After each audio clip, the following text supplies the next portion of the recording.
Die lewe is buite. Kolossense 4 vers 5 sê, tree met wysheid teenoor buitestanders op en koop die tyd uit. Die virtuele wêreld moenie ons enigste wêreld wees nie. Dit is bloot hartseer. Nee, ons moet veral in die werklike wêreld leef, die werklike lewe ervaar. Sit dus die rekenaars en fone af en gaan doen die dinge van die werklike lewe, soos die volgende: alles wat fisies gedoen word, oefening, sport, fisieke werk. Alles wat buite gedoen word, sport, stap, buite speel.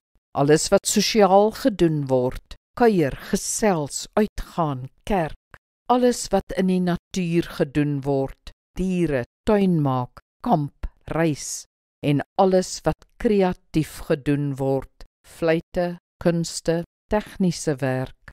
O, dis die werklike lewe. Dis wat gesond is vir ons, fisies en psigies. Dis waarvoor ons gemaak is. Staan op, gaan uit. Die lewe is daar buite. Moet dit nie misloop nie.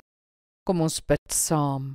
Hemelse Vader, help my om my tyd uit te koop, sodat ek nie net agter 'n rekenaar, TV-skerm of met 'n selfoon leef en so die wonderlike wêreld daar buite misloop nie. Help my om grense te stel aan my digitale blootstelling en om 'n aktiewe lewe weg van skerms af te kultiveer. So 'n lewe sal veel beter vir my wees, veel meer in U plan. Amen.